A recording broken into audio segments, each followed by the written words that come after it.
Updates Ask Me Anything. I'm Tim from Ledger, and today we have Ben with us. What's up, Ben? Howdy. How you doing? So we're just gonna go ahead and answer your guys' questions. Real quick though, before we get started, if you guys do enjoy this content, please consider dropping a like and subscribing to the channel. That way we can make sure to get the information out to as many people as possible, take advantage of that YouTube algorithm. But enough about that. Let's go ahead and start answering some questions. We have a couple coming in. Okay.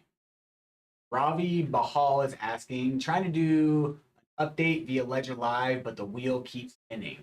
Yeah, okay. So one thing that you can do if you're having that issue, like we do run into this sometimes if your Ledger Live is too far out of date and you hit the upload or the download button or the install button and then like nothing happens or it just keeps spinning. One thing you can do to get around that is you can go directly to our official download link and you can just go through like as if you're downloading and installing it for the first time, you know, choose your operating system, download the application, and that will replace your current version with the most up-to-date version. And it'll retain all your account information. You won't have to redo anything, and it'll effectively just like force an update of your Ledger Live.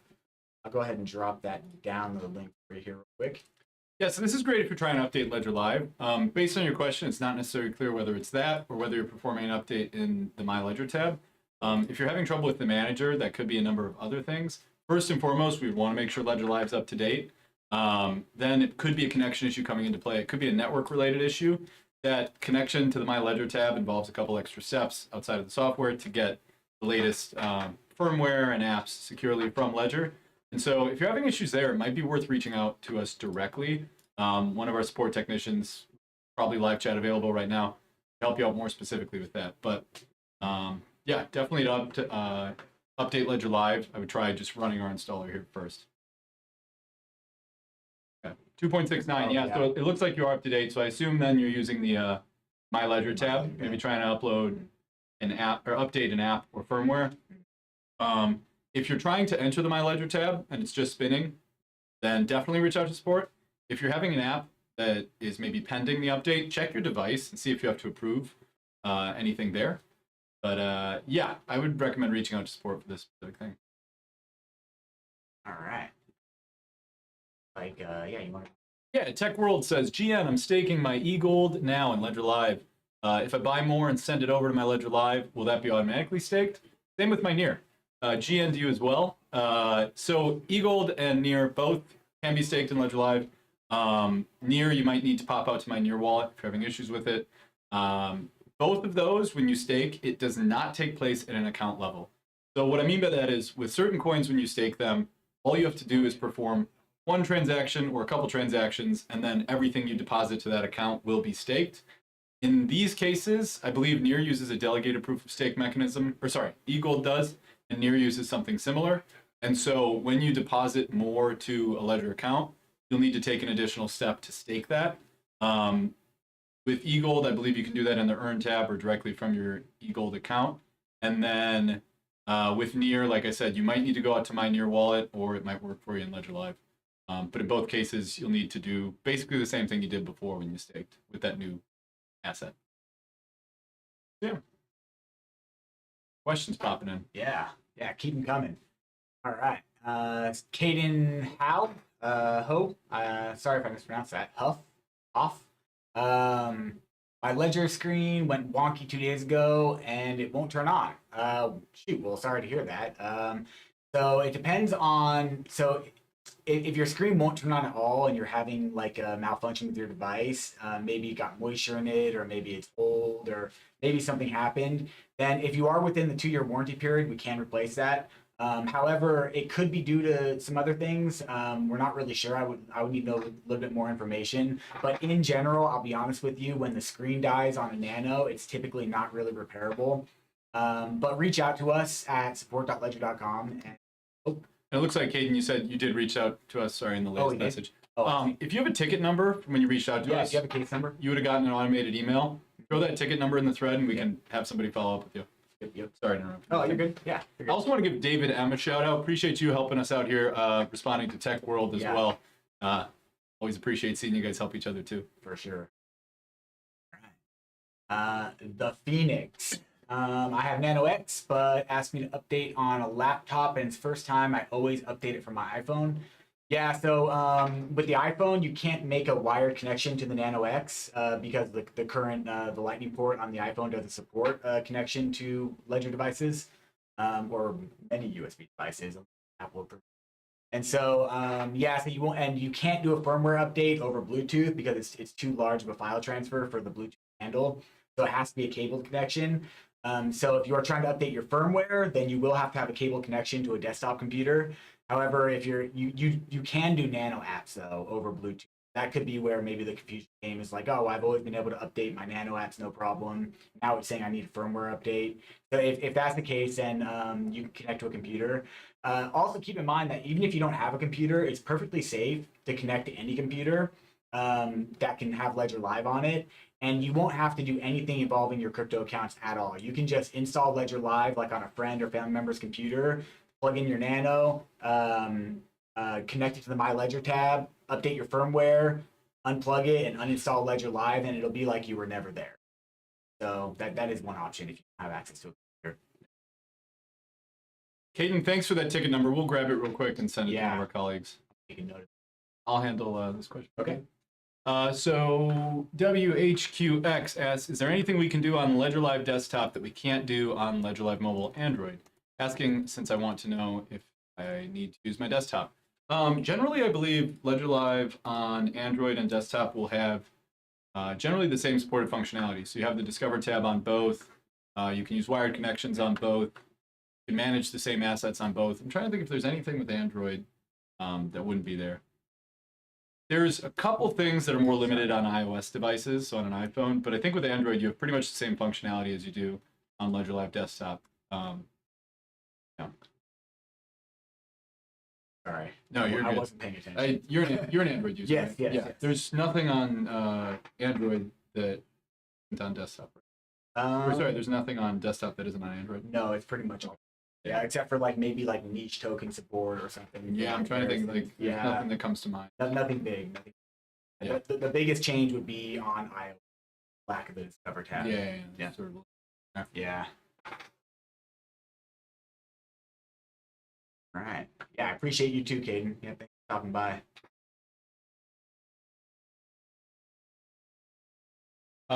Yeah, okay, so Caden has a follow-up question here. I bought QNT before my Nano turned off. Can I send my crypto from the exchange without having access to my device? So Caden, yes, there is a way to send to Ledger-derived addresses without the device itself. However, before you do that, what you want to make sure you do is, do you have your 24-word recovery phrase? Is the question I would ask you, because you need your recovery phrase to access and restore access to those accounts using a new device. So if you have your 24-word recovery phrase, then yes, we'll show you how you can do that in Ledger Live here. You can send to a Ledger-derived account without the device, but you want to make sure you have that recovery phrase. Otherwise, yeah, you can send to the account, but you won't be able to get the assets out. Yep. So, yeah, you want to pull up Ledger Live? Yeah, sure. Let's break this connection too. See right here, I broke the connection of the Ledger to show you how you can generate your wallet address. Oh, let me hide Chrome real quick. So in Ledger Live, let's say I wanted to receive some ETH in this account. I can click on receive and continue, and it wants me to plug in my device, but you can click on don't have your device right here. And once you click on that, it will still derive your public wallet address. You can copy it and you can send crypto to your account. Just keep in mind that it is safer to do it with your Nano. I realize you have a unique situation. You don't have your Nano. And like Ben said, make sure you don't send any crypto to your accounts in Ledger Live if you don't have your recovery phrase. I just wanted to reiterate that because it would be a one-way trip if your recovery phrase is gone and lost forever. The crypto gone and lost forever. Yeah. And so Tim says safer. To be clear, it's just as secure to use this. Yeah, you're good. Yeah, but for your own sake, right? For having access to those funds in the future, you want to make sure that you have recovery phrase and optimally the device associated. Yep. Cool. And it looks like you do have your recovery phrase, so that's great. Yeah, Caden. So do this, send to that account, and then we'll get somebody in touch with you about that device and get things sorted out there, so you can get rocking and rolling with another. Do note, though, if you send to that account, until you have a functioning device, you will need to wait to have a device to send those assets out, or you would need to expose your recovery phrase to a software wallet, which is not the optimal solution. If you think you'll need those Q&T in the next week or so, maybe keep it on the exchange. Yeah. Jason Sidorsky's asking about Caspa. Why don't I take a minute to look into that real quick? And do you want to answer the question? Yeah, Do that? Sure. The Phoenix says, best hardware wallet in the world. One thing still sad about it, CL card for USA residents. When CL card for USA, please. Hey, Phoenix, I'm right there with you. I have been on that wait list since before I got my job at Ledger. It is tough. We have partnered with banks to provide that service. And ultimately, there's some things on their end that are still getting worked out for U.S. Customers. I imagine it's regulatory or banking related. I'm not super versed on it, but the latest update is no new update. Unfortunately, we're still waiting. But if you're on that wait list, you'll be the first to know when things come your way, when things are available. Yep. And where are you at? Jason Sidorsky. Yeah, so I just I can confirm to you, I can see that we that is on the roadmap, and that the Caspa Nano app has been submitted, and it's going through the auditing process right now. I can't give you an exact date on it. It could take anywhere from like immediate to a very long time. However, because it's always different for every blockchain, and I don't know what specific challenges they're going through right now with Caspa, but they are actively working on it, and it's on the roadmap. So we should hopefully get Caspa support, full integration Ledger. Hopefully. WHQX says, since you guys are in Oregon, are you Ducks fans? Who doxed our location? It was probably Ty. Yeah, probably. But yeah, we are located in Oregon. You're from around here. I'm kind of all over. I grew up in Nevada, California. I lived up in Washington for a while. So I've only been here for a few years. Oh, okay. So you're a Ducks fan? I've been around too much. Careful. Yeah. It sounds like they have a vested interest. Yeah. My whole family that lives here, they are Ducks fans. Yeah. Hardcore. All my buddies are Ducks fans too. Yeah. I'm a Ducks fan by association, I'd say. I would say, yeah. I would say. Sounds like they had a big win this weekend. Yeah. Phoenix, I hear you. I wish we were first too. I know it's rolled out in the UK, so the CL card is there, and hopefully coming for the rest of us. Yeah, it is unfortunate. I am definitely waiting on that. Yeah. I want my 2% cash back for Bitcoin. Yeah, would have helped today with the pumperoonie we just did. Yeah, true that. Yeah. Kiriko Fox says, do you game on PlayStation or Xbox? I mean, PlayStation. Yeah. I'm a PlayStation guy. Although Xbox has some really. I know, and I've got a PS4. I haven't updated to a next gen system. Starfield might. I might just get a gaming PC. Yeah. Starfield. Peter's been talking about it. Starfield looks. The PS5 is nice.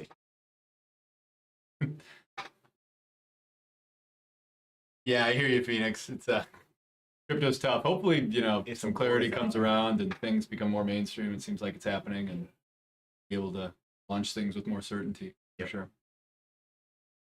You play Overwatch too? No, I don't play Overwatch. Yeah. Yeah, no, me neither. I have played it though, but I don't play it. Yeah, Yeah. I have a hard time with those Yeah. meta games. Same. Just reinstalled Ledger Live and went to my portfolio screen and tried to update on my Ledger. Same thing. Wheel keeps spinning. We'll reach out to support now. Yeah, open a ticket. We've actually, I can see the guys on live chat right now. They're available and waiting for those tickets to come in. There's a help center article about that infinite loading wheel. There is. It basically just tells you to follow the USB troubleshoot. Oh, okay. So if you reach out to us with the infinite wheel, there actually is a small bug right now that does affect a small handful of users. That where no matter what they go through, for whatever reason, they're getting this infinite spinning wheel. But most of the time, it's due to some sort of USB connection issue. So the very first thing that you should do is plug in your Nano and then access your and unlock it with your PIN and access the USB settings for your computer to see if your Nano is being detected. That's usually the first step that most agents will have you go through. And it is a little confusing to get there if you haven't actually gone to those settings, and it's different on Mac OS versus Windows. But that'll give you a good gauge where if your Nano is not being detected at all at the USB port by your computer, then you'll know that it's not an issue with Ledger Live, because Ledger Live simply can't see it because your computer can't see it. And if that's the case, and it's most often the cable, like we've been getting a lot of cases of like bad cables, or possibly if you're on Mac OS and you're using an adapter or a dongle, those things oftentimes, like for whatever reason, just like give issues with connection. So yeah, so I would say start there. If you're not like super tech savvy, then just reach out to us and we will walk you through the entire process. And if you do have a case, you can give it to us, and we can also get it assigned right to an agent right after our live stream. Ravi, it looks like, yeah, live chat is still closed. So what I would recommend there is going ahead and opening an email. If there's too many people waiting for a live chat, we think it's going to take you a long time to talk to somebody, it just removes that option temporarily. So either come back through the bot again and try to find a live chat, or open a ticket and again send it in the thread here. We'll make sure someone replies by end of day too.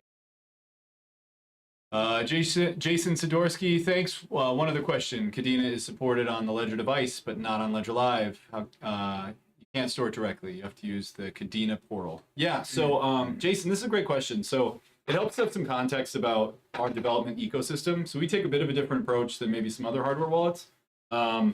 All app development is open source. So we have sort of a standard format for nano apps, and any project can develop an app and submit it to us for review.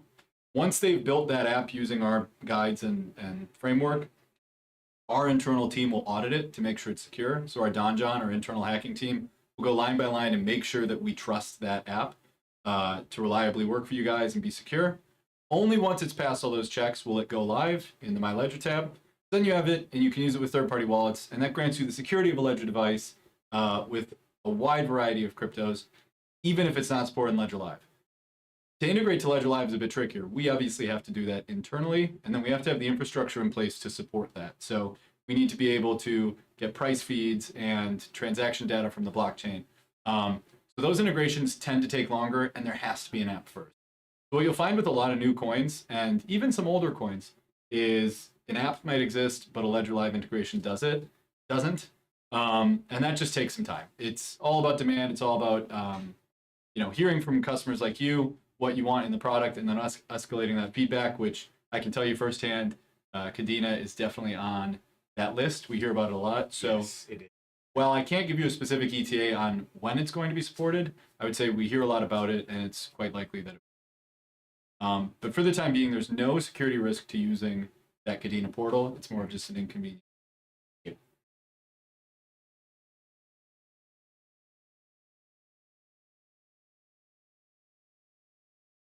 Phoenix, most people have problems with hardware wallets because they do not put it in a Faraday bag. That's is that an EMP thing? Yeah, Yeah. basically, yeah. What do you know about that? So a Faraday cage or a Faraday bag that can protect something, whatever's inside of it, from electromagnetic radiation outside of it.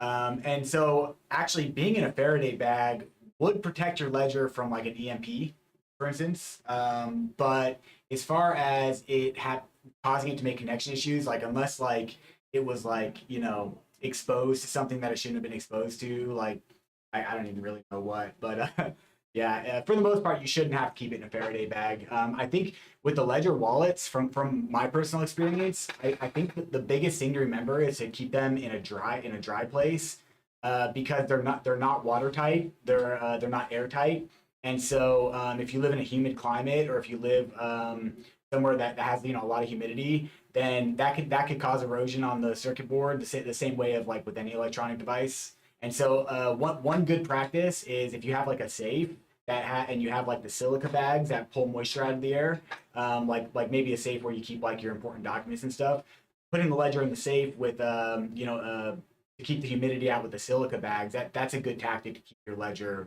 fresh and from being. Yeah. But the nice thing about your ledger not being waterproof is that if you want to get into a boating accident, it's very easy in case the taxi comes out. We should market that. We should market that. Yeah, it's a feature, not a bug. Yeah, but then also another thing to understand, right? If you're worried about EMPs, like ultimately, if you have your 24-hour recovery phrase, even if your device gets damaged, even if it gets fully destroyed, you can always use that recovery phrase to access your assets on chain. Because ultimately all of your accounts and the private keys for those accounts are mathematically derived from the phrase. They're not specifically linked to your Ledger device. I could be wrong about that, Phoenix. I'm definitely no expert, but I've always interpreted a Faraday cage or a Faraday bag to be something to primarily designed to protect against electromagnetic radiation. But it could very well be the case. for that too. I'm not 100%. Ravi Bahal. Yeah.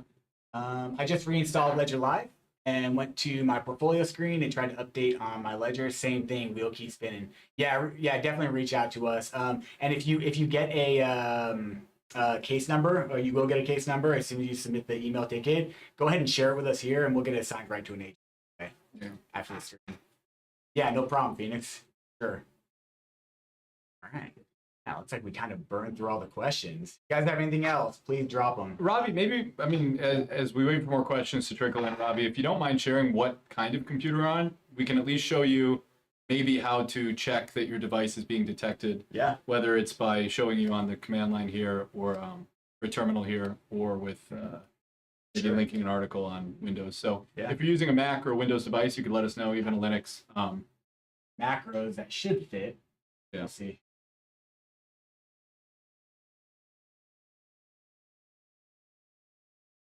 Quick. Never live showed someone how to troubleshoot connection issues, but it is kind Neither of cool have I. to understand, like, oh, is the device detected? No, actually, our OBS isn't. Could we show terminal here? I'd have to add it up. Waiting for questions. Yeah, let's see. Whichever how to do that.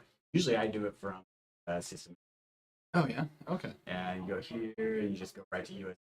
Oh, okay. And it shows it.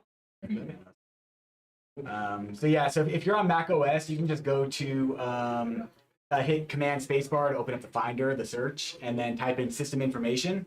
And then on the left, you'll see a set of like categories. Find USB and click on that, and then it'll open up your USB settings. And then from there, you'll see anything that's connected to your computer. Now, make sure your Nano is connected and unlocked with the PIN. That way, it establishes a connection to your computer, and see if it shows up there. And this is actually good knowledge for anybody that might face connection issues, right? Yeah. Like, because there can either be an issue on the software side or on the hardware side. It's awesome to draw that line between the two by seeing, does your computer detect your Nano?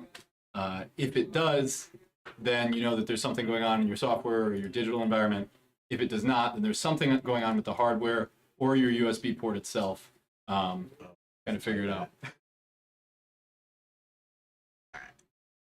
Cool, yeah, Phoenix, appreciate the love. Appreciate your engagement too here. Okay, so if you're on Windows, do this. There we go. Okay. Too many words. There we go. That's Caden. straight from my macro. Nice. Caden says the 24-word code you get is forever correct. I remember when I first got my device, I had to reset my code. I want to make sure I reset my PIN, not my 20 recovery phrase. No, it's silly. Not silly. Yeah, not silly at all. Yeah. I think the 24-word recovery phrase really is like, it's kind of easy to grasp. Like, you're given it and you're like, okay, this is important. But Right. it's really hard to wrap your head around. It is. What that represents is just a very long random string of numbers. And that randomness is key to the security of your assets themselves. From that random string of numbers, all of your accounts are derived. They're private and they're public keys. Public keys are the wallet addresses you get. Private keys are what stay on your device and allow you to sign transactions. So if you have a 24-word recovery phrase, for the rest of time, the math will remain the same to access those same accounts. So the same Bitcoin account you made in 2014 with your recovery phrase could be accessible today with that same 24-word recovery phrase. Likewise, if you lose that recovery phrase and you don't have a device that's storing it, you will forever lose access to those assets. So that's why it's so important to understand just how critical it is, and then to have it stored on Steel, or maybe kept in multiple secure locations. Having multiple devices can also help, or when the time comes that Ledger Recover is live, backing up your seed, you recover. So, code stays the same. PIN is different. PIN is arbitrary. You have 3 attempts to get into your device with a given PIN. Those 3 attempts and the fact that you have 10 digits make it hard enough for someone to brute force their way in, that it's adequately secure. But yeah, PIN can change. 24 words, always the same. And if you ever forget your PIN, not a big deal. You can just reset your device, import your 24 words, set up a new PIN, and you're good to go. You already say that? No, I don't. Okay, cool. All right. Sometimes I just like pop in and repeat something. I do the just same said, too. yeah. All right, cool. Cool, Robbie. Yeah, give it a try. Yeah. And then, if you end up opening an email ticket again, throw the number in here. Yeah. Caden, glad to hear that that was a good answer for you.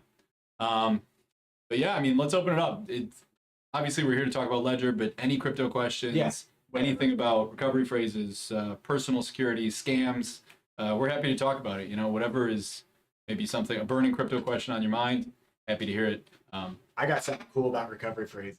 Okay. To go a little bit more into detail, and it's going to be. I hope I don't just cause more confusion, but maybe it'll like trigger a conversation. So if you think about it, your 24 words that you get for your recovery phrase are pulled at random from a list called the BIP 39 word list. There's 2,048 total words on this list, and so all recovery phrases are just some combination of words from this list pulled at random. And so the weird part, though, is that the 24 words that you receive when you randomly generate them, it unlocks accounts on the blockchain. It is your master key to your accounts on the blockchain, but you never actually create accounts on the blockchain. You do on some, like for instance, Hedera is one where you would create the account, but that doesn't use blockchain. That uses Hashgraph. It's a little bit different.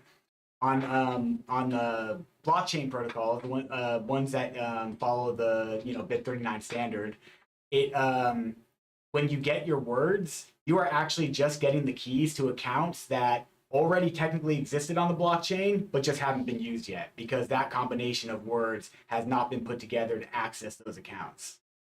So it's just something that I kind of like to bring up. It usually causes more confusion else, but it's a very interesting thing to think about. Yeah, I like it because I guess I've always tried to like physically conceptualize recovery phrases and accounts, and I like this idea of like there being a giant field, and you're just given sort of some coordinates, and you dig a hole, and then you hide your crypto in the hole, right? Like it's just a massive field, and so the odds that you dig a hole where someone else's crypto is pretty low. Yeah, but all of that space, all those points exist.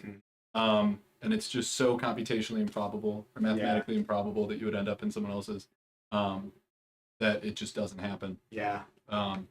We have a cool Help Center article that goes over the amount of like combinations. The math is kind of difficult to like determine it, obviously, but let me see.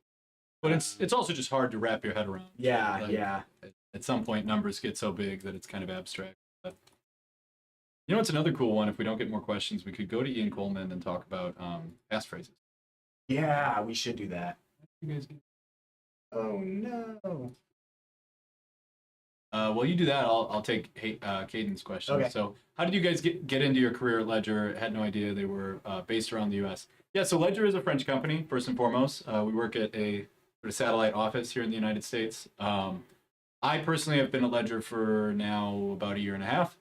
Before that, I was really into crypto. I got in the 2020 bull market and just like fell in love with the rabbit holes. Like I've always been kind of a rabbit hole guy, but crypto has just so many rabbit holes and so many layers to things that first you're trading and then you're maybe ashamed to admit that I was using Celsius, but as many were, and so started using Celsius and other custodial platforms, and you kind of get forced down the self-custody rabbit hole. I think that's something that I've found sort of universally true in crypto is the more you learn about it, the more you understand that crypto and self-custody go hand in hand, and that there isn't really a world where you get crypto and you don't kind of start to see the need for self-custody. And so I started self-custodying, I started staking and doing stuff on chain, and that really took me down the rabbit hole of like, oh, there's DeFi and there's all these interesting dApps, and all of a sudden I'm never using an exchange and I'm doing all my swapping on DEXs for a while there. All kinds of degenning and things like that back in the bull market. But yeah, all the way down the rabbit hole, and then realized, hey, this is something I really like talking about, like learning about. So I was fortunate enough I was using my Nano at the time, and I was looking for jobs, and I looked on Ledger's website and found the gig. So it worked out. But how about you? Very similar story. So my wife and I, we decided to start checking out crypto a few years ago. And we, I'm definitely a more careful person by nature. And so like, I didn't get into it right away. So I actually went directly into custody. When I first got into it, it was after extensive research and I'm an engineer by trade, so I had to know how it worked. Like I couldn't stand not getting involved in something without understanding like what was going on, at least a little bit below the surface. But then, of course, the more I learned, the more fascinated I became, and the more wild it became. And then it started turning all these other ideas on their head that I had in my mind about, like how our current system work, some of our current systems work versus this, and it just kind of made me get into it a whole bunch. And then, yeah, like Ben, I was a Ledger user already, and I was currently unemployed at the time when I got this job. And I was looking, but I wasn't looking too serious. But then be honest, I thought I was being scammed. Like, if I'm gonna be honest with you guys, I thought I was being scammed because I knew that Ledger was a French company, and I knew that they operated in Paris. And I saw this random job posting on Indeed for Ledger for a Portland office where I happened to be living at this time. And I don't know, like it took like 2 interviews before I was like, okay, I think this is legit. Yeah. But it just kind of worked out. Yeah. Yeah. Right place at the right time. Yeah. Cool. Yeah. Yeah, we don't have any questions in the thread. I wanted to let's keep going down this recovery phrase rabbit hole. Yeah. Let's talk about that. So, will you go to Ian Coleman? I will. So we're going to use a tool here called Ian Coleman just to demonstrate some ideas around recovery phrases. It's important to understand that you want to avoid putting your ledger recovery phrase anywhere online, specifically, especially in the Ian Coleman. Yeah, go to site. Yeah, it's a cool tool that kind of helps you visualize what's going on with recovery phrases and stuff in general. So, Sorry, I didn't mean to cut you off. Real quick, looks like Robbie got it to work. Awesome. Great job, Robbie. oh, nice. Sweet. Firmware's updated. Everything. Nice. Perfect. Yeah, You're ready to roll. to go. Sweet. Enjoy. All right. Continue. Yeah, all good. So we've got the Ian Coleman tool here. Oh, yeah.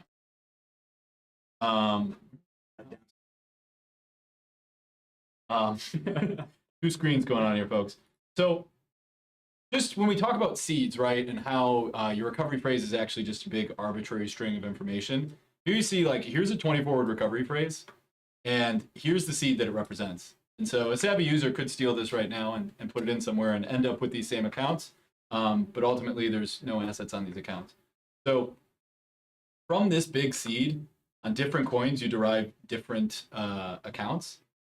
But actually, with each one of these, you end up with a whole range of different accounts. So these would be different addresses associated with the same seed on Bitcoin. I think, what would this be? Yeah. Legacy Bitcoin account. So you would get these different addresses. Yeah, just one. Yeah. You would iterate through these different addresses, and you have different private keys. Now, what was your point about recovery phrase? They all already are in existence, technically. Yeah, exactly. Good. So yeah, we've derived private keys that associate with these public keys. These addresses already existed on chain. Before we put this recovery phrase into the tool, if you had sent to this address, it would have funds on it, and those assets would exist in that account on chain until we drive this address. And then you can take this private key right here, steal those funds, basically. Yeah, exactly.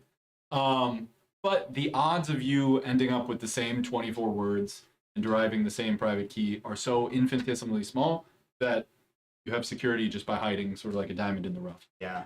Now, there's this idea of a passphrase, and we talk about this a lot, and we actually haven't demonstrated it on stream before, but... I have. Oh, you have? I said a passphrase. Okay, yeah, cool. Yeah. But not on Ian Coleman. Okay. I've only done it on the Ledger. Yeah, so a passphrase is sometimes called a 25th word. It's this idea that you can attach an arbitrary string to your 24 words. So your 24 words are assembled at random. Your device samples physical entropy, so randomness in space on the device itself to get this string, your seed, and it gives you your 24-word recovery phrase. But now you can go in using your Ledger device and assign an additional string, which creates a whole different seed. So what I'm going to show you here is, here we have our 24-word recovery phrase. Keep an eye on your BIP39 seed, right? So this is what all of your accounts in Ledger Live would be derived from if you just had this recovery phrase. On your device, if you go into your settings and you add a passphrase, I'll show you how you end up with a whole different host of accounts because you change the actual seed. Let's say we put Ledger, and just like that, the seed has changed. And so if you were to assign the passphrase Ledger to your 24-word recovery phrase on your device, you could then derive an entirely new set of accounts. So here, we didn't really show it well before, but this is 19WHR. this first address, right? We take away ledger, totally different address, right? And a totally different series of addresses that are, as far as the blockchain is concerned, totally unassociated, right? You've changed the seed. By doing so, you've changed all derived accounts. The same would be true for ETH, right? Your ETH account would be 0x6913F. You add ledger. Your first would be 0xAE59. Also, keep in mind that passphrases, unlike recovery phrases, are case sensitive. So your recovery phrase words all come from the same list. It doesn't matter if you capitalize them, if they're under case. The word is the word. But with your passphrase, capitalization matters. So if I change this uppercase L to a lowercase L, it'll recalculate, come up with a totally new seed, and a completely different set of accounts will be made. So if you do set up a passphrase account, make sure that you remember exactly how you created it. In fact, you can even use special characters in passphrases. So either have I know you can. So exclamation, I add an exclamation point there, and it completely changes it again to completely different values. So yeah, so you can make your passphrase, and it can be, I think it can be like 256 characters in length. Yeah, 256. So and you can have spaces. You can make a totally new like phrase if you would like. But just keep in mind that the more complex you make it, the more difficult it's going to be to remember what that is when you have it in if you don't have it recorded. Equally important, right? So if you're not using a passphrase, all you have to remember is your 24-word recovery phrase, or rather all you have to keep track of. If you add a passphrase, you have to know both the passphrase and the recovery phrase to access the assets in those accounts. Yeah. So you can't just make a passphrase and throw away your recovery phrase. Because right now, if we had no, I probably can't even calculate, but if you change the recovery phrase to something different, you get a different seed, right? So you need to have both of those combined to actually derive the same accounts. Otherwise, you get a totally different seed. So it does add a layer of complexity both to recovery phrase and passphrase storage, as well as the actual user experience, because you can either assign 2 different pins on your device, or you can manually enter that passphrase anytime you want to access it. And this is a really handy website because so this would be like a really good tool to use if you ever were in a situation where you needed the private key for your accounts and you only had your recovery phrase. And like, let's say, so I'm going to start off by saying you should never enter your recovery phrase into any website, including this website.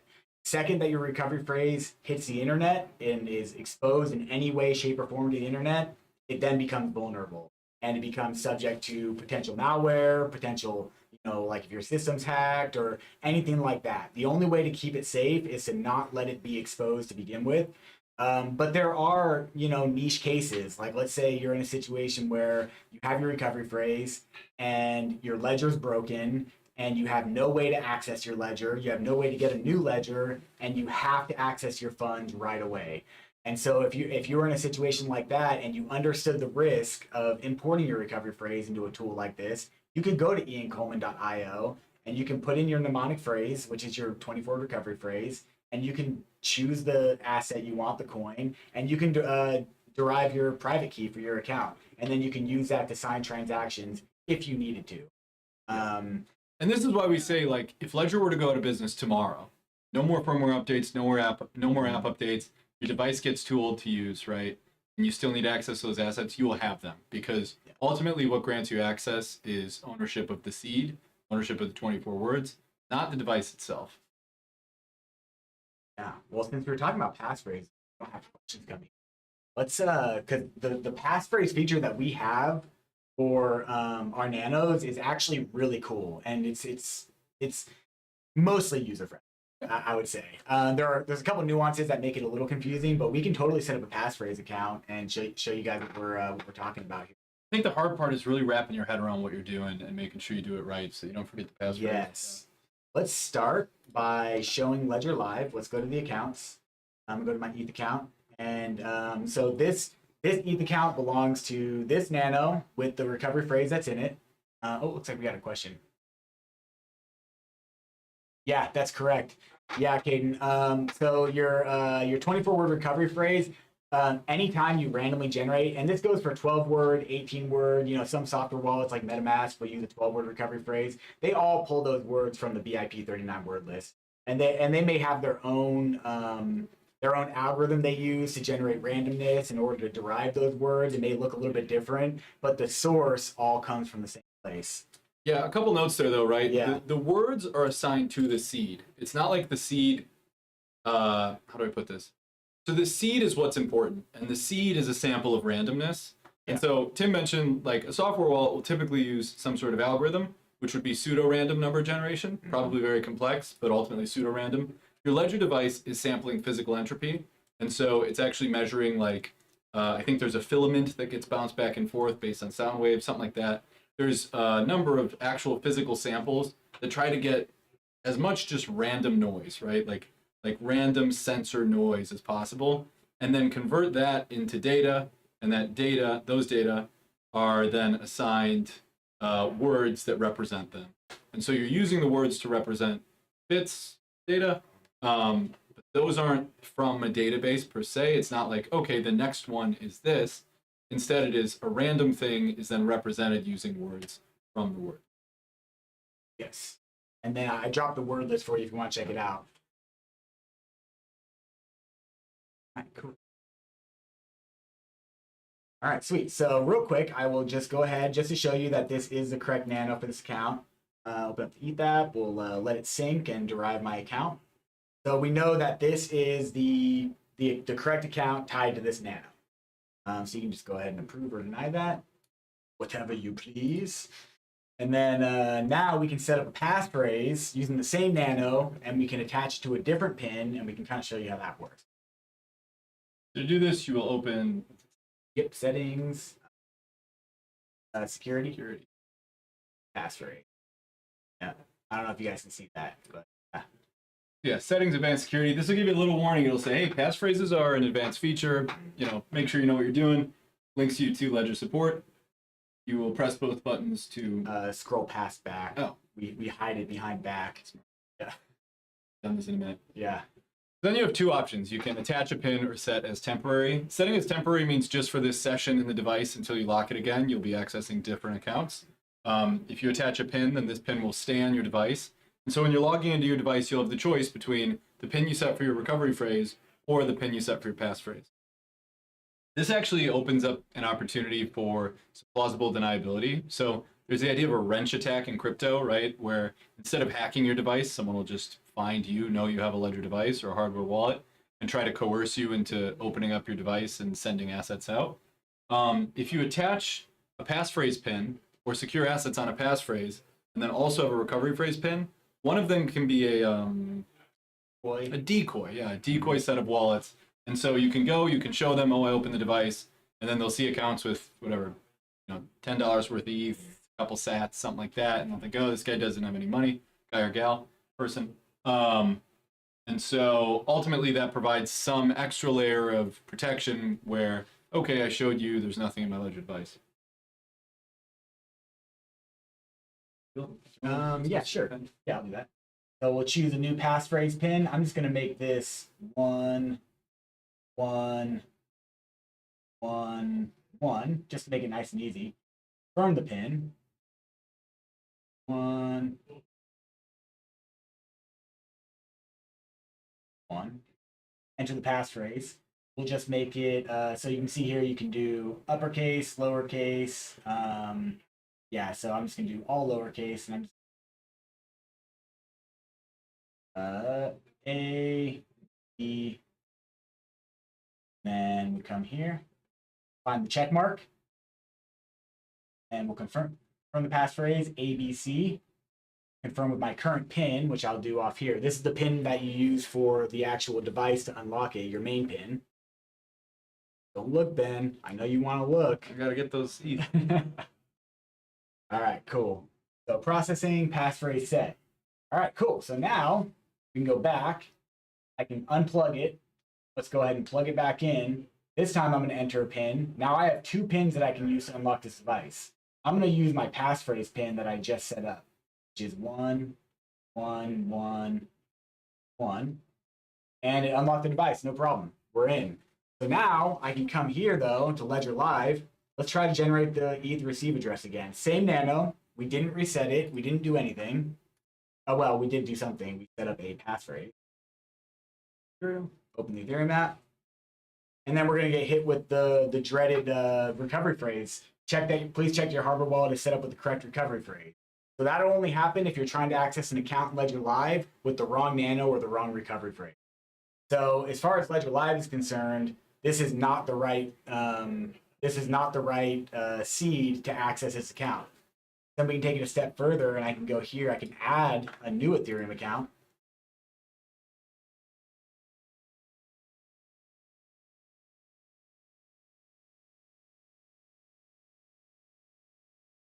You can see it's got Ethereum 1. It doesn't detect anything, so I'll call this ETH-S plus, comma, ABC? PP, passphrase. Yeah, ABC. That's a good one. Okay, cool. Just to make it easier to differentiate between the two. So now, if I wanted to, I can unlock the device, or I can disconnect the device, go back in. I can use my main pin to unlock the device, and I can access just my 24 recovery phrase accounts, which is these two. Or I can put in my 1111, my new passphrase pin, generate secret accounts, and then send crypto to it. So if I wanted to be clever, I can take this ETH that's in this account and just simply go here, get the receive address, copy it, approve it, and then I can go to my other ETH account here. I can break it and re-log in with my other pin, and then I can go to send. I can paste that address in for my other account, and then blah, blah, blah, send the max. I'm not actually going to do it, but yeah, and then send all the ETH to that account. Then I can go in. Once I confirm that the ETH is transferred from this account to this account, I can delete this account. I can remove it from Ledger Live completely. And then now, if I was forced to open up my Ledger Live and unlock my Nano, I can be like, look, this is all I got, like what Ben was talking about with the wrench attacks. But really, you've got this secret pin that unlocks these secret accounts that you can add anytime you want to Ledger Live to access and remove. And remember, I mean, that goes back to what you said initially, right? Those accounts always exist on the blockchain. Yeah. It's just about using your seed to derive the account and show Ledger Live where it is. Yep. Yeah, and the same is true with your regular accounts too. In case anyone is like confused by what I just said, because I didn't really explain that. So I can remove. I just logged into my Nano with my main pin, so I can remove this account right now. And then I can just go through the steps to add the ETH account right back in, and it's always derived within the device from the seed. So it doesn't really matter if it's in Ledger, if you remove it from Ledger Live and re-add it in, it'll always derive the exact same account. So you can see here, there's the account with the 0.025 ETH that I have. So I can just rename it HS Plus, and I don't want to add that one, and add it back in. And the account's right back where it was. I think we got some questions coming in. Yeah, Caden asks, how do I verify that I have a warranty? It's within 2 years. I didn't save any paperwork. Caden, as long as you have the order number associated with your original purchase, you will be able to contact us. And if there's any issue with your device, we can go through the process to get it replaced. All you need is the order number and the original email. There's no documentation from the box as far as the warranties. Tech World sees Kiln stake for ETH and sees pool staking as well. That's for any amount they can stake. Yeah. Tim, do you know much about Kiln? Yeah. Let's check it out. So we've got in here. In fact, I think it may give me issues because I don't think it's available in the US. But You should be on a French feed. Oh, I am actually. Yeah, so it thinks I'm in France. Okay, great. Okay, so with Kiln, they've got pooled staking and they've got solo staking. So with the pooled staking, you can stake any amount, and you can do I can even stake this little tiny amount of ETH that I have in here, 0.02 ETH or whatever. Actually, it looks like 0.005 is the max because there's probably get it all done. But anyway, basically with pooled staking, you will add your ETH to another pooled stake, and then you will all split the rewards based on the amount of ETH that you staked. And it's based on the APR, which it shows right here. But however, for solo staking, what's cool about Kiln is if you have 32 ETH and you want to set up your own validator and your own staking validator, you can do that through Kiln without having to go through like it's a pretty technical process to set up an Ethereum node for a staking node, and it's there's good documentation out for it now. You'd probably be able to follow along and get it done, but it does require an investment of hardware, a big investment of your time, and it also requires maintenance. You need to like keep things going and check on it because when you're staking ETH, if your stake validator goes down or if you violate one of the protocol rules, then you risk getting slashed. And so what's cool about Kiln is you can just basically send them your ETH and then they do all the hard work for you. They do take a cut of those staking rewards, obviously, for their services, but you get the majority of them. And so it's kind of a more user-friendly way to stake. Did you also ask about Lido or was it just Kiln? No, it's just Kiln, but I do want to add a point here. So you see pooled and solo staking, right? Tim mentioned you need that 32 ETH to run a validator. So on the other side, the reason that pooled staking exists is to allow people who don't have 32 ETH, like myself, to get in and still earn those staking rewards, still contribute to securing the network. But yeah, essentially they take your ETH along with other people's ETH, and it ends up in a single validator, and then you earn a cut of the roll. Oh, I do want to throw in one more thing because we are fixing the UI, but it's not very clear. So basically, to claim your rewards, there's this rewards button right here, and it's like grayed out, and it's not super like obvious. I mean, it is because it says rewards, but it also looks like it's grayed out. But if you have assets staked through Kiln, then it won't show up for me because I don't have any assets. But then you'd be able to go to this tab right here to claim. Just throwing that out. Cool. Ravi says outstanding AMA, educational, interesting, awesome. That's what we want to hear. We're here for you guys. We're here to show you guys new things and help maybe demystify some of the insanity of crypto and the tech behind it. So glad you enjoyed it. All right, Tech World. I will now talk about Lido a little bit. So Lido is a little bit different. Lido uses just like you said. Maybe you didn't say it, but well, you did. You mentioned STE tokens. So what Lido is a liquid staking protocol. And so you don't set up your own validator through Lido. They run all their own validator nodes based on the ETH that's sent to them. But basically the way it works is you send Lido your ETH, and in return, they send you back a 1-to-1 ratio STE. And it's always pegged to the value of ETH. It's always redeemable at a 1-to-1 ratio. So if you were to stake a full ETH worth of ETH through Lido, you would get 1 STE token back in your wallet, and it would be equal value. Now, the cool thing about STE and about liquid staking is it generates rewards based on the amount of that token you hold and based on the APR for staked ETH. And so, but there aren't any on-chain transactions that show up. The balance of your STE tokens will continue to grow. So like if you were to stake a full ETH and then leave it alone, come back and check a year later, there won't be any incoming transactions in your account. However, you would be above that one STE range. You'd be for whatever rewards you got for that accrued over that time. And so there's a couple different ways to track that. You can there are Lido staking calculators where you can actually put in your address and it'll track exactly how much rewards you've received. That's the easy way to do it. Or you can go into your ETH address on Etherscan and you can look to see how much STETH you originally got and then subtract that from your total STETH currently hold to get the amount that you've gotten staked. And also what's cool about STETH is you don't even technically have to withdraw it from Lido. You can go through on... You can go to the Lido app. You can also go straight to their website, and you have the withdrawals button.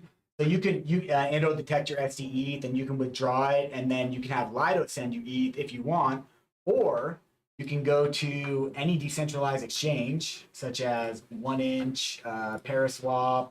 Those are actually DEX aggregators like Uniswap, and you can swap directly from. Yeah, it does have great animations. So, like for instance, I have a little bit of ETH in this, so I can do max. I can actually just get STETH tokens and swap for them right here through this if I wanted to. and I can actually look at it and be like, okay, how much am I going to pay in fees for this swap? Okay, it's saying about $6. Then I can go back to Lido and be like, okay, how much is it going to cost for me to initiate the transaction through Lido, and then whatever the cheaper one, it doesn't really matter, because the only thing that really matters is the STE tokens that you hold in your wallet is a direct representation of your stake in Lido stake pool. So you can come in, and that's why they call it liquid stake. Just come in and out with these tokens. And yeah, it's pretty cool.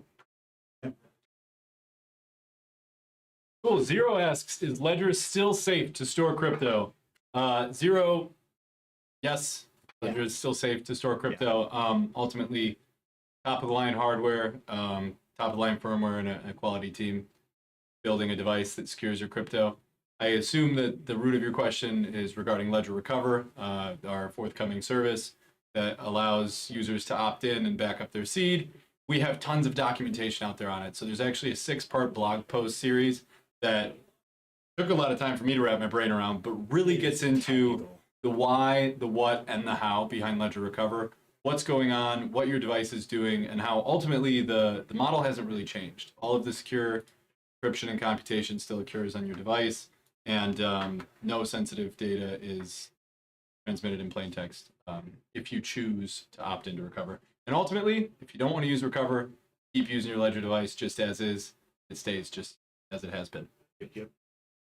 It looks like we are at time, but we can address the last question here real quick. Vendor known Ioko is asking what's going on with the Ledger Stacks. When is it going to be available? Yeah, so the Ledger Stacks, as you all probably know, it was delayed again as of a couple months ago. Yeah, I think it was September. Yeah, and so there was an email that was sent out with more information. It actually included a pretty cool video of our manufacturing process and described some of the hurdles we're some of the challenges that we're running into with getting this device to the market. Essentially, it's just a one-of-a-kind product. It's first of its kind, and it is, it's challenging to create a first-of-its-kind product. Specifically, the curved e-ink screen with the Ledger Stacks. It's a really, really cool device. It's just taking a little bit longer than we anticipated to get it to market. But if you do have a pre-order for it, and if you didn't get that email with the update, then reach out to us and we can get you a copy of that and get that sent. A little bit more information about it. Cool. Tech World. Yeah, STE. It's very easy to come in and out of STE. Again, you can do it through Lido, or you can just swap on a DEX. I think there's even some exchanges that sell STE. Yep. So it's highly liquid and very easy to get out of. Good alternative. But yeah, I think that does it. That pretty much does it. Yeah. It was a great stream today. Yeah. Thank you guys for tuning in. A lot of great questions. I always love when we can talk about some of the tech and some of the stuff behind it as well. For sure. Yeah. So if you guys did enjoy the content, once again, please consider giving us a like and subscribing to the channel, and you get notified for all the new streams that we have. I'm going to go ahead and drop our social media schedule for you.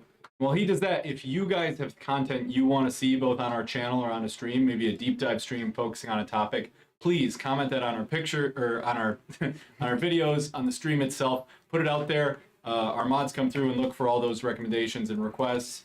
We want to deliver that to you as best we can. So yeah, ultimately we're building this stuff for you guys. So you tell us what you want and we'll get it for you. Cool. Well said. All right, cool. Yeah, on that, I think we'll probably call it for the day. Happy Monday, everybody. Hope you have a great week, and we'll see you next